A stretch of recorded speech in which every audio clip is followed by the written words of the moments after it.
Now, this is the senior editor at Kotaku who wrote an article which immediately got community noted.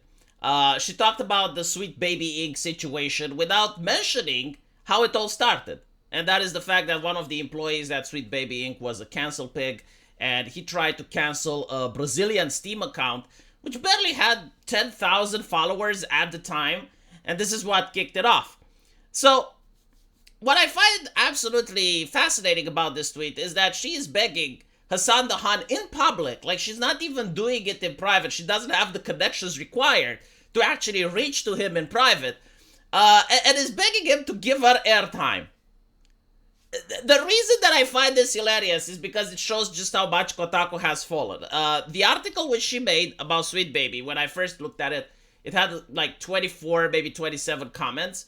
Until YouTubers like myself and other streamers started talking about it, and I'm willing to bet that that article is probably the most viewed one on the site in the last couple of months, because the only traffic that they're getting is from people like us. And it's usually negative as well, because you have people that are going to make fun or to fix the record with the lies and the misinformation that were posted.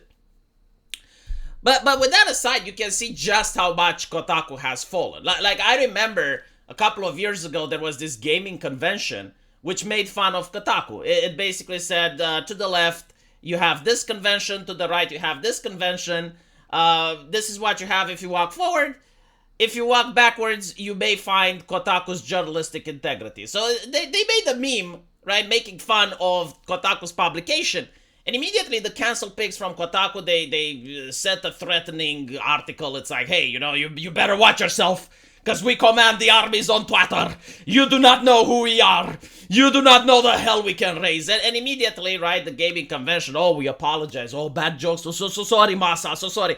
Nowadays, they can't do that. Nowadays, they can't even get a Steam account taken down. So you get to see the loss of credibility that they have, but also the loss of cultural power that they had.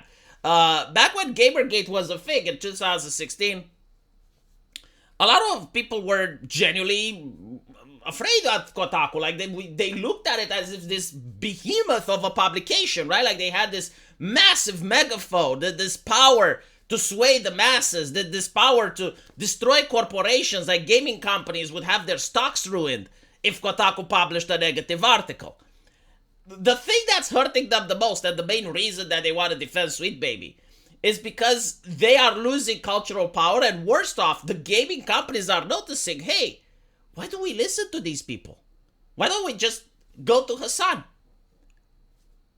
I mean, they're basically saying, hey, my publication barely has any views, barely has any traffic. I need to go to Hassan. I need to go to a Twitch streamer in order to get some coverage, in order to get some eyeballs on my idea. This is absolutely pathetic and ridiculous. Again, like a couple of years ago, it would have been the other way around. It would be the streamer that would be begging, hey, Kotaku, can you please cover my streams? Like, can you please give me some coverage? Nowadays, no one reads them.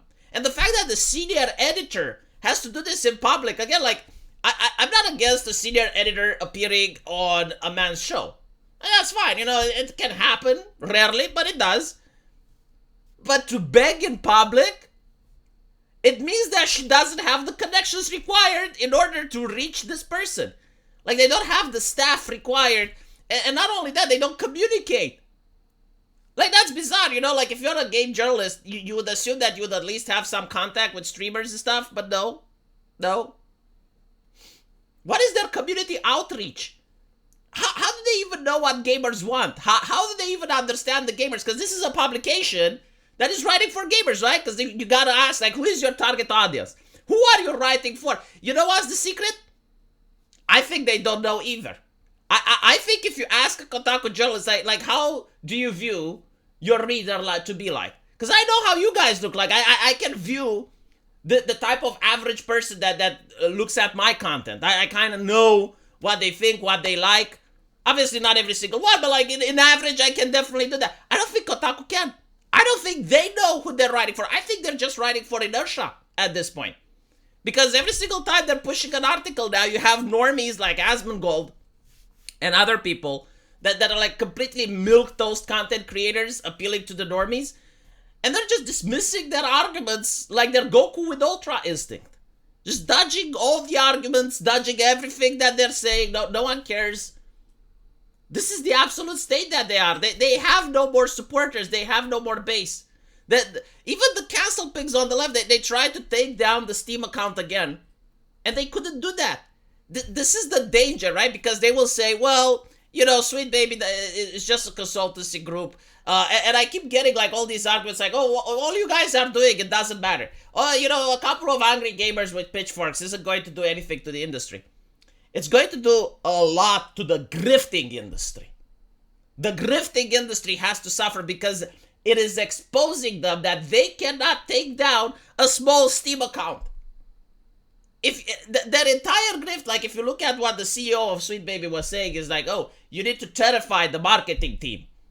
Anita Sarkeesian, it's like, nice game you got there. It would be a shame if someone called it sexist. Right? Like they were trying to say that if you do not hire us, you're going to have the people on Twitter coming and canceling you. Like getting your developers fired, giving you bad PR, making your stocks go down, raising hell. And now, if they can't do that to a Steam account, how can they do it to a company that's $1 billion corporation with PR teams and staff and, connections in the industry that they have as well? And the answer is they can't. They can't. So this is why they're firing all their guns. This is why The Guardian is making articles and PC Gamer is making articles and Kotaku is making articles, because they're desperate. The correct PR way, like, they know PR, okay? Like, they're not stupid. They understand how to manipulate the public. And they know that in a normal situation like this, you just ignore it. Oh, you have like this random Steam account that's talking about it. Just ignore it. No one is going to notice, right? The only way you go after it, and the only reason you want to do that is if you're scared. And you're like, if we ignore it, the damage that we can get from it is a lot higher than if we do nothing. So they're deciding, okay, well, we need to do something. And they're going after it. They're losing badly. And now they have to beg other streamers, right? Like she's hoping that Hassan may have enough people interested in cancel culture in order to join Kotaku's side. Because that's how they win. Like, they don't care about persuading people or talking to people or... No, like what they want is to shut down any dissent. That's how they won in the last 5 years. It's like no debate, no discourse, no conversation, just shut down. Shut it down. That's what they're thinking, right? I don't like this, shut it down. And they can't shut it down. So now they're like, okay, well, we need more soldiers. Maybe if we go to Hassan, we can shut it down. I love the fact that she's talking to Hassan about racismus against white people when Hassan himself got banned from Twitch for a couple of days for being racist towards white people. I don't know if you guys remember that. It happened at the same time with Vosh. So Hassan should be careful, like you're bringing an edgy person on board. Hopefully she doesn't drop any slurs, because then you can get suspended again. Let me know what you guys think, and as usual, I will see you in the comment section. Take care.